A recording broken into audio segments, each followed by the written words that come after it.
The Christmas Owl. Once in a little town, in a little front yard, lived a little owl high in the branches of a very big tree.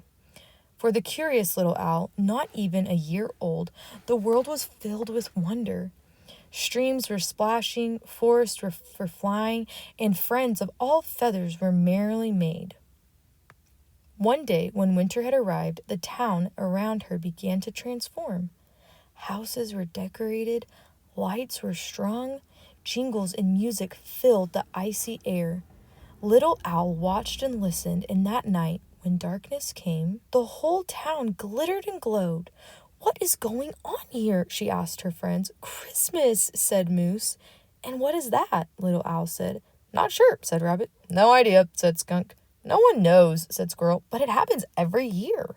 The next morning, confused as ever, Little Owl flew home, where she found some people standing around the big tree's trunk. "It's beautiful," said one of them. "It'll be a perfect Christmas tree," said another. "A Christmas tree?" Little Owl wondered. "My home is Christmas?" The workers began attaching wires and ropes to the tree. As Little Owl hid in the shadows, the branches pulled tight around her. She was trapped! Then she heard a roar. The tree shook, spinning and swaying. It was lowered down onto a truck. Little Owl was dizzy. "Is this Christmas?" "Say goodbye to our tree," someone called as the big truck rumbled away. "Your tree?" wondered Little Owl. "How could anyone own a tree?" For hours and hours they drove. The cold wind rushed beneath her feathers. Little Owl was so hungry, but there was nothing to eat. She was thirsty, but there was nothing to drink. She was lonely, and her friends were far, far away.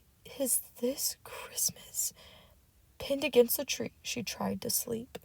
At last, 3 days later, the truck came to a stop. Again, the tree jolted and lifted. Then, all at once, its branches spread.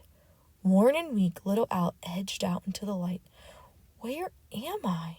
Below her, hundreds of people stomped and scowled, and cars clogged the streets. Above, strange towers scraped the sky. This is not home.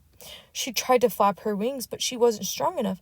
As her eyes were closing, she saw, "There's an owl in here!" When Little Owl awoke, she was in a box. It opened, and a new face peered inside. "Hello, little one. I'm Ellen. Let's get you inside." Whatever Christmas was, it seemed to have gotten inside the house. The place was warm and cozy, and it seemed, oddly, to be made for birds. "Why are you here?" Little Owl asked. "Broken legs," said Hawk. "Broken wings," said Falcon. "But Ellen looks out for us until we're ready to fly free again." After all this, Little Owl wondered, could a human really help? Over the next days, Little Owl gulped down water and gobbled thawed mice. She was given an x-ray, and every day Ellen checked her feathers, eyes, and ears. Ellen is helping. Could Christmas be caring? Could Christmas be kind? Ellen held little Elle in her hand. "After all you've been through," she said, "it's a miracle you're alive." But was Little Owl ready to fly? "Almost," cried her new friends, and Ellen smiled. "Almost," she said. At last, at dusk on Christmas, they drove to the top of the mountain. Ellen lifted Little Owl from the box and raised her arm. "You're free," she said. "Welcome home."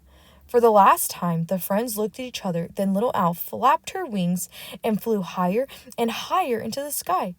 But she wasn't going home just yet.